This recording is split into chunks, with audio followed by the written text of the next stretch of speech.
بسم اللہ الرحمن الرحیم۔ شروع اللہ کے نام سے جو بڑا مہربان نہایت رحم والا ہے۔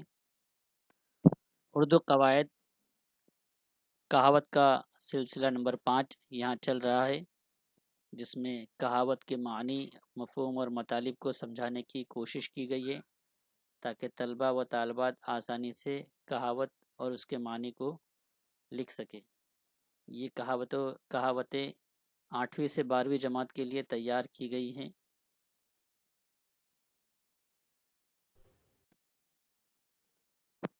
کہاوت نمبر 57، ہاتھی نکل گیا دم رہ گئی۔ اس کے معنی ہے تھوڑا سا کام باقی رہ گیا، یعنی جیسے ہاتھی اتنا بڑا ہے اور اس کی دم ایک دم پتلی سی ہوتی ہے، چھوٹی ہوتی ہے، تو اس لیے یہاں پر کہا جاتا ہے کہ بڑا کام ہو گیا ہے، بس تھوڑا سا کام ہی باقی رہ گیا ہے۔ کہاوت نمبر 58، یہ منہ اور مسور کی دال، کسی اہم کام کے لائق نہ ہونا، یعنی ایسا آدمی جو کسی اہم کام کے لائق نہیں ہے، ان کے لیے ہم یہ کہاوت کا استعمال کرتے ہیں۔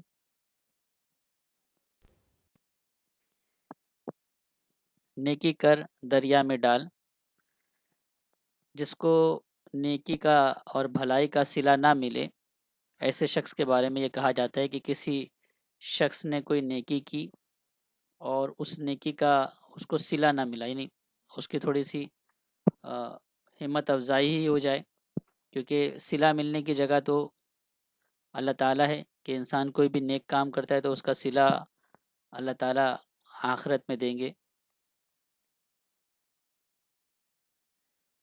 کہاوت نمبر 60، بوڑھی گھوڑی لال لگام، یعنی بڑھاپے میں جوانی کی طرح سجنا سورنا، یعنی کوئی بڑی عمر دراز عورت بڑھاپے میں پہنچ جانے کے باوجود بھی وہ ابھی بھی سجنا سورنا سنگار کرتی ہے، تو اس کے لیے یہ کہاوت کہی جاتی ہے۔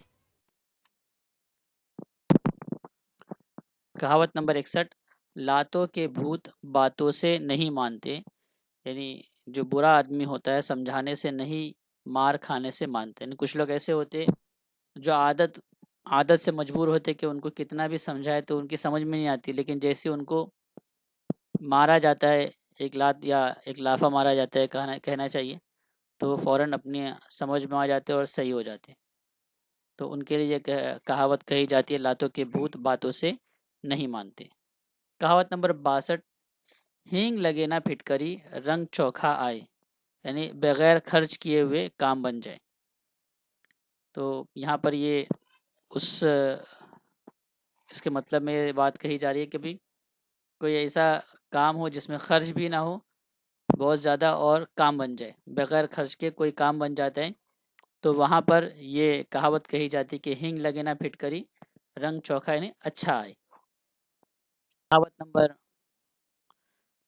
63، سانپ بھی مر جائے اور لاٹھی بھی نہ ٹوٹے، اس خوبی اور حکمت سے کام کیا جائے کہ نقصان نہ ہو۔ تو یہ اس وقت کہا جاتا ہے کہ کوئی کام اس خوبی اور اچھائی سے، حکمت سے کیا جائے کہ کام بھی ہو جائے اور اس میں نقصان نہ ہو۔ جیسے مثال یہاں پہ سانپ کو مارنے کے لیے لاٹھی کا استعمال کیا جا رہا ہے، تو سانپ بھی مر جائے اور لاٹھی بھی نہ ٹوٹے، ورنہ سانپ کو مارنے کے چکر میں لاٹھی ٹوٹ جاتی ہے۔ تو یہاں پر کہاوت کو اس طریقے سے پیش کیا ہے، اس لیے کہ کام کی خوبی اور کمال یہ ہے کہ کام بھی ہو جائے اور نقصان نہ ہو۔ کہاوت نمبر 64 کی طرف آتے ہیں، آدمی کا شیطان آدمی ہے، یعنی آدمی ہی آدمی کو بہکاتا ہے۔ تو یہاں پر یہ کہاوت استعمال کی گئی ہے کہ انسان کو انسان ہی بہکاتا ہے،